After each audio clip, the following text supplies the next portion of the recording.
Vasu trans mountain pipeline ਦੀ appeal ਇੱਕ ਹੋਰ ਕਰ ਦਿੱਤੀ ਗਈ ਸੀ 4 ਫਸਟ ਨੇਸ਼ਨ ਗਰੁੱਪਸ ਵੱਲੋਂ, ਅਤੇ ਉਹਨਾਂ ਦਾ ਵੀ ਇਹ ਕਹਿਣਾ ਸੀ ਕਿ ਜਦੋਂ ਸਰਕਾਰ ਨੇ ਦੂਜੀ ਵਾਰੀ ਕੰਸਲਟੇਸ਼ਨਸ ਕੀਤੀਆਂ ਸੀ ਇਸ ਪਾਈਪਲਾਈਨ ਨੂੰ ਅਪਰੂਵ ਕਰਨ ਦੇ ਵਾਸਤੇ, ਵੀ ਉਹ ਨਾਕਾਫੀ ਸੀ। ਇੰਡੀਜਨਸ ਗਰੁੱਪਸ ਨੂੰ ਪ੍ਰੋਪਰਲੀ ਚੱਜ ਨਾਲ ਕੰਸਲਟ ਨਹੀਂ ਕੀਤਾ ਗਿਆ।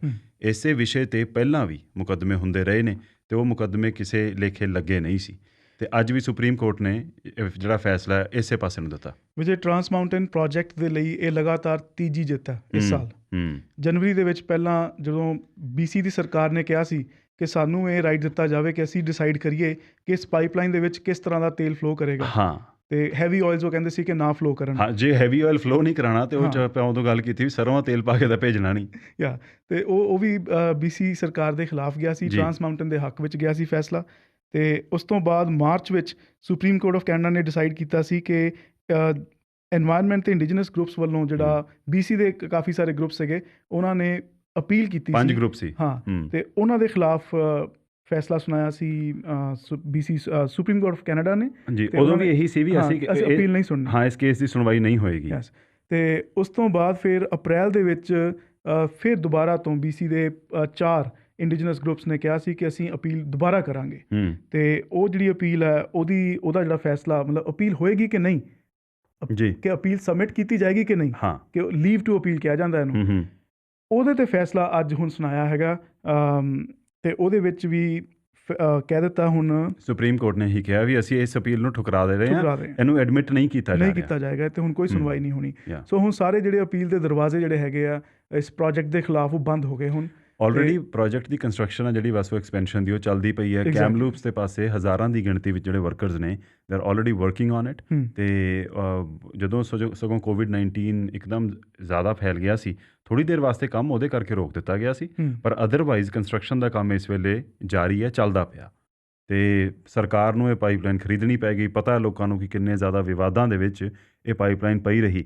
ਸਰਕਾਰ ਨੂੰ ਵੀ ਦੇਖੋ ਵਾਸੂ ਪਾਈਪਲਾਈਨ ਇਸੇ ਕਰਕੇ ਖਰੀਦਣੀ ਪਈ ਕਿਉਂਕਿ ਆਹ ਮੁਕੱਦਮੇਬਾਜ਼ੀ ਕਰਕੇ ਐਨਵਾਇਰਨਮੈਂਟ ਇਹੋ ਜਿਹਾ ਬਣ ਗਿਆ ਸੀ ਜਿਹੜਾ ਇਸ ਪਾਈਪਲਾਈਨ ਨੂੰ ਲੈ ਕੇ, ਕਿ ਜਿਹੜੀ ਕੰਪਨੀ ਸੀ ਕਿੰਡਰ ਮੋਰਗਨ, ਉਹਨੂੰ ਇਹ ਲੱਗਣ ਲੱਗ ਪਿਆ ਸੀ ਕਿ ਇਹ ਹੁਣ ਵਾਇਬਲ ਪ੍ਰੋਜੈਕਟ ਨਹੀਂ ਰਹਿਣਾ, ਵੀ ਪਤਾ ਨਹੀਂ ਇਹ ਕਿਹੜੇ ਪਾਸੇ ਨੂੰ ਗੱਲ ਜਾਣੀ ਆ, ਇਸ ਕਰਕੇ ਇੱਥੋਂ ਖਹਿੜਾ ਛੁਡਾਉਣਾ ਹੀ ਬਿਹਤਰ ਰਹੇਗਾ। ਕਿਉਂਕਿ ਕੰਸਲਟੇਸ਼ਨਸ ਨੂੰ ਲੈ ਕੇ ਬਹੁਤ ਵਿਵਾਦ ਚੱਲਿਆ ਸੀ ਕਿ ਜਦੋਂ ਇਹ ਪ੍ਰੋਜੈਕਟ ਨੂੰ ਅਪਰੂਵਲ ਦਿੱਤਾ ਗਿਆ ਉਦੋਂ ਇੰਡੀਜਨਸ ਭਾਈਚਾਰਿਆਂ ਦੇ ਨਾਲ ਸਰਕਾਰ ਵੱਲੋਂ ਕੰਸਲਟੇਸ਼ਨਸ ਕੀਤੀਆਂ ਗਈਆਂ ਕਿ ਨਹੀਂ ਕੀਤੀਆਂ ਗਈਆਂ। ਸਗੋਂ ਜਿਹੜਾ ਪਹਿਲਾ ਰਾਊਂਡ ਸੀ ਉਦੋਂ ਅਦਾਲਤ ਨੇ ਇਸ ਹੱਕ ਵਿੱਚ ਫੈਸਲਾ ਦੇ ਦਿੱਤਾ ਸੀ, ਸਰਕਾਰ ਨੂੰ ਕਿਹਾ ਸੀ ਵਾਪਸ ਜਾ ਕੇ ਕੰਸਲਟੇਸ਼ਨਸ ਕਰੋ ਤੇ ਫਿਰ ਉਸ ਤੋਂ ਬਾਅਦ ਅੱਗੇ ਦੀ ਗੱਲ ਤੋਰਾਂਗੇ। ਅਗਸਤ 2018 ਦੇ ਵਿੱਚ ਦੈਟਸ ਰਾਈਟ ਪਹਿਲੀ ਵਾਰ ਜਦੋਂ ਫੈਡਰਲ ਕੋਰਟ ਆਫ ਅਪੀਲ ਨੇ ਇਹ ਪਹਿਲਾ ਜਿਹੜਾ ਅਪਰੂਵਲ ਦਿੱਤਾ ਗਿਆ ਸੀ ਕੈਬਨਿਟ ਵੱਲੋਂ, ਇਹਨੂੰ ਰੱਦ ਕਰ ਦਿੱਤਾ ਸੀ।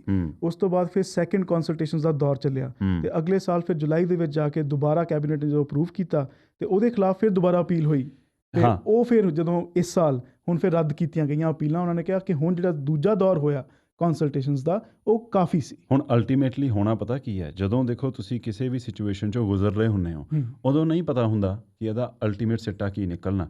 ਜਦੋਂ ਹੁਣ ਟਰਨਿੰਗ ਬੈਕ ਟੂਵਰਡਸ ਦਿਸ, ਜਦੋਂ ਸਾਰਾ ਦਾ ਸਾਰਾ ਪ੍ਰੋਜੈਕਟ ਮੁਕੰਮਲ ਹੋ ਜਾਣਾ ਨਾ, ਉਦੋਂ ਇਹ ਗੱਲ ਜ਼ਰੂਰ ਆਉਣੀ ਹੈ ਵੀ ਇੱਥੇ ਕੈਨੇਡਾ ਦੇ ਟੈਕਸ ਪੇਅਰਸ ਦਾ 12 ਤੋਂ 13 ਬਿਲੀਅਨ ਡਾਲਰ ਲੱਗ ਗਿਆ। ਹੁਣ ਸਰਕਾਰ ਇਹ ਕਹਿ ਤੇ ਰਹੀ ਹੈ ਕਿ ਅਸੀਂ ਪਾਈਪਲਾਈਨ ਬਿਜ਼ਨਸ 'ਚ ਨਹੀਂ ਹੈਗੇ, ਇਹ ਪਾਈਪਲਾਈਨ ਬਣਾ ਕੇ ਮੁਕੰਮਲ ਕਰਕੇ ਅਸੀਂ ਵੇਚ ਦੇਣੀ ਹੈ। ਉਹ ਬਾਅਦ ਦੀ ਗੱਲ ਹੈ, ਬਾਇਰ ਕੌਣ ਮਿਲਦਾ, ਕਿਹੜਾ ਮਿਲਦਾ, ਕਿੰਨੇ ਦੀ ਪਾਈਪਲਾਈਨ ਖਰੀਦੀ ਜਾਂਦੀ ਹੈ, ਉਹਦੇ ਵਿੱਚ ਵੀ ਕੰਟਰੋਵਰਸੀ ਦਾ ਐਡਾ ਤਗੜਾ ਸਕੋਪ ਆ ਕਿ ਮੰਨ ਲਓ ਪਾਈਪਲਾਈਨ ਦਾ ਬਾਇਰ ਆਉਂਦਾ, ਉਹ ਕਹਿੰਦਾ ਜੀ ਮੈਂ ਤੇ 5 ਬਿਲੀਅਨ ਹੀ ਦਊਂਗਾ, ਉਦੋਂ ਫਿਰ ਇਹ ਹੋਣਾ ਜੀ ਖਰਚੇ 12 ਬਿਲੀਅਨ, ਵੇਚਤੀ 5 ਬਿਲੀਅਨ 'ਚ, ਇਹਦੀ ਇਨਵੈਸਟੀਗੇਸ਼ਨ, ਉਦੋਂ ਇਹੋ ਜਿਹੀਆਂ ਗੱਲਾਂ ਤੁਰਨੀਆਂ। ਸੋ ਜਦੋਂ ਵੈਨ ਵੀ ਟਰਨ ਬੈਕ ਇੱਥੇ ਗੱਲ ਇਹ ਆਉਣੀ ਹੈ ਫਿਰ ਹੋ ਸਕਦਾ ਕਿ ਜੇ ਸਾਰੀ ਮੁਕੱਦਮੇਬਾਜ਼ੀ ਦੇ ਵਿੱਚੋਂ ਇਹਦਾ ਅਲਟੀਮੇਟਲੀ ਜਿਹੜਾ ਖਾਮਿਆਜ਼ਾ ਹੈ ਉਹ ਟੈਕਸ ਪੇਅਰਸ ਨੂੰ ਭੁਗਤਣਾ ਪਿਆ ਕਿ ਨਹੀਂ ਤੇ ਉਹ ਪ੍ਰਾਈਵੇਟ ਕੰਪਨੀ ਨੇ ਪਾਈਪਲਾਈਨ ਬਣਾਉਣੀ ਸੀ ਤੇ ਟੈਕਸ ਪੇਅਰਸ ਦੇ ਪੈਸੇ ਨਹੀਂ ਸੀ ਜਾਣੇ। ਤੇ ਸਪੈਸ਼ਲੀ ਜਦੋਂ ਕੈਨੇਡੀਅਨ ਆਇਲ ਦੀ ਵਾਇਬਿਲਿਟੀ ਨੂੰ ਲੈ ਕੇ ਵੀ ਸਵਾਲ ਚੱਲਦਾ ਹੈ। ਕੈਨੇਡੀਅਨ ਆਇਲ ਤਾਂ ਮਹਿੰਗਾ ਬਹੁਤ ਪੈਂਦਾ। ਤੇ ਵਿਜੇ, ਜੇ ਗੱਲ ਕਰੀਏ ਇੰਡੀਜਨਸ ਭਾਈਚਾਰਿਆਂ ਦੀ, ਉਹਨਾਂ ਦਾ ਇਹ ਕਹਿਣਾ ਹੈ ਕਿ ਜਿਹੜਾ ਕੰਸਲਟੇਸ਼ਨ ਦਾ ਮਤਲਬ ਹੈ ਨਾ, ਜੇਕਰ ਹੁਣ ਕੋਰਟਸ ਇਹਨਾਂ ਦੇ ਖਿਲਾਫ ਜੇ ਡਿਸੀਜਨਸ ਦੇ ਰਹੀਆਂ ਨੇ ਤੇ ਕਹਿੰਦੇ ਕਿ ਭਵਿੱਖ ਦੇ ਵਿੱਚ ਵੀ ਚੰਗੀ ਤਰ੍ਹਾਂ ਕੰਸਲਟੇਸ਼ਨ ਨਹੀਂ ਕੀਤੀ ਜਾਏਗੀ। ਪਰ ਕੋਰਟ ਦਾ ਇਹ ਕਹਿਣਾ ਕਿ ਕੰਸਲਟੇਸ਼ਨ ਜਿਹੜੀ ਕੀਤੀ ਗਈ ਉਹ ਕਾਫੀ ਸੀ। ਸੋ ਹੁਣ ਵੇਖਦੇ ਹਾਂ ਇਹਦੇ ਵਿੱਚੋਂ ਹੋਰ ਹੁੰਦਾ ਕੀ ਕੁਝ ਆ, ਪਰ ਮੈਨੂੰ ਇਹ ਲੱਗਦਾ ਬਸ ਉਹ ਮੁਕੱਦਮੇਬਾਜ਼ੀ ਤੇ ਭਾਵੇਂ ਚਲੋ ਮੇ ਵੀ ਰੁਕ ਜਾਵੇ, ਹਲੇ ਹੋਰ ਕੋਈ ਰਸਤਾ ਸ਼ਾਇਦ ਨਾ ਖੁੱਲ੍ਹਾ ਹੋਵੇ। ਬਾਕੀ ਜਿਹੜੇ ਵਕੀਲ ਹੁੰਦੇ ਨੇ ਲੂਪ ਹੋਲ ਲੱਭ ਲੈਂਦੇ ਨੇ ਉਹ ਕੋਈ ਨਾ ਕੋਈ, ਪਰ ਟਰਾਂਸ ਮਾਊਂਟੇਨ ਪਾਈਪਲਾਈਨ ਨੂੰ ਲੈ ਕੇ ਜਿਹੜਾ ਛਿੜਿਆ ਹੋਇਆ ਵਿਵਾਦ ਹੈ, ਹੂੰ। ਜਿਹੜੇ ਐਨਵਾਇਰਮੈਂਟਲਿਸਟ ਗਰੁੱਪਸ ਵੱਲੋਂ ਜਾਂ ਇੰਡੀਜਨਸ ਭਾਈਚਾਰਿਆਂ ਵੱਲੋਂ ਜਿਹੜੀ ਇਹਦੀ ਮੁਖਾਲਫਤ ਆ, ਉਹਨੂੰ ਠੱਲ ਪੈਣ ਵਾਲੀ ਮੈਨੂੰ ਲੱਗਦੀ ਨਹੀਂ, ਸਪੈਸ਼ਲੀ ਜਦੋਂ ਇਹਦਾ ਕੰਸਟਰਕਸ਼ਨ ਦਾ ਕੰਮ ਇੱਧਰ ਨੇੜੇ ਨੂੰ ਪਹੁੰਚਣਾ ਨਾ, more towards this side of BC, towards the coast, ਉਦੋਂ ਮੁਖਾਲਫਤ ਹੋਰ ਜ਼ਿਆਦਾ ਤਿੱਖੀ ਹੋ ਸਕਦੀ ਹੈ। ਫਿਜ਼ੀਕਲ ਪ੍ਰੋਟੈਸਟ ਸ਼ਾਇਦ ਹੋਣ, ਪਰ ਜੇ ਅਦਾਲਤੀ ਕਾਰਵਾਈ ਦੀ ਗੱਲ ਕਰੀਏ ਤਾਂ ਮੈਨੂੰ ਲੱਗਦਾ ਕਿ ਹਰ ਪੈਂਤੜਾ ਹੁਣ ਅਪਰਾ ਕੇ ਦੇਖਿਆ ਜਾ ਚੁੱਕਿਆ, ਕਿਉਂਕਿ ਲਗਾਤਾਰ ਕੰਸਲਟੇਸ਼ਨਸ ਨੂੰ ਲੈ ਕੇ ਹੀ ਦੂਜੀ ਜਾਂ ਤੀਸਰੀ ਵਾਲੇ ਅਪੀਲ ਹੋਈ ਹੈ। ਤੇ ਜਦੋਂ BC ਨੇ ਇੱਕ ਕੋਸ਼ਿਸ਼ ਕੀਤੀ ਸੀ ਕਿ ਆਇਲ ਕਿਸ ਤਰ੍ਹਾਂ ਦਾ ਫਲੋ ਕਰੇਗਾ, ਉਹ ਇੱਕ ਵੱਖਰਾ ਇੱਕ ਰਾਹ ਜਿਹੜਾ ਸੀਗਾ ਉਹਨਾਂ ਨੇ ਇਖਤਿਆਰ ਕਰਨ ਦੀ ਕੋਸ਼ਿਸ਼ ਕੀਤੀ ਸੀ, control the flow of goods. ਪਰ ਜਿਹੜੇ ਬਾਕੀ ਇੰਡੀਜਨਸ ਭਾਈਚਾਰਿਆਂ ਵੱਲੋਂ ਜਿਹੜੀ ਬਾਰ-ਬਾਰ ਅਪੀਲ ਹੋ ਰਹੀ ਹੈ, ਉਹ ਕੰਸਲਟੇਸ਼ਨਸ ਨੂੰ ਲੈ ਕੇ ਹੀ ਹੋ ਰਹੀ ਹੈ।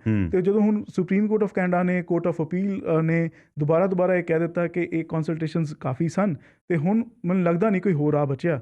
ਤੇ ਹੁਣ ਸ਼ਾਇਦ ਜਿਵੇਂ ਅਸੀਂ ਕੋਸਟਲ ਗੈਸ ਲਿੰਕ ਦੇ ਮਾਮਲੇ 'ਚ ਦੇਖਿਆ ਸੀ ਕਿ ਫਿਜ਼ੀਕਲ ਪ੍ਰੋਟੈਸਟ ਹੋਏ ਸੀਗੇ, ਰੇਲ ਬਲੌਕੇਡਸ ਹੋ ਗਏ ਸੀ, so maybe something like that, let's hope not, hopefully not, let's hope not. ਤੇ ਪਰ ਉਹੀ ਮੈਨੂੰ ਲੱਗਦਾ ਹੁਣ ਰਾਹ ਬਚਿਆ, ਹੋਰ ਕੋਈ ਹੈ ਨਹੀਂ। ਪਾਈਪਲਾਈਨ ਜਿਹੜੀ ਹੁਣ ਇਹ ਡਬਲਿੰਗ ਹੋਣੀ ਆ, ਉਹ ਤਾਂ ਜਦੋਂ ਬਣੇਗੀ, ਉਹ 'ਚੋਂ ਤੇਲ ਜਦੋਂ ਗੁਜ਼ਰੇਗਾ, ਉਹ ਤਾਂ ਉਦੋਂ ਗੁਜ਼ਰੇਗਾ, ਪਰ ਉਸ ਪਾਈਪਲਾਈਨ ਦੇ ਵਿੱਚ ਕੰਟਰੋਵਰਸੀ ਪੂਰੀ ਭਰੀ ਹੋਈ ਹੈ, ਤੁੰਨ ਕੇ।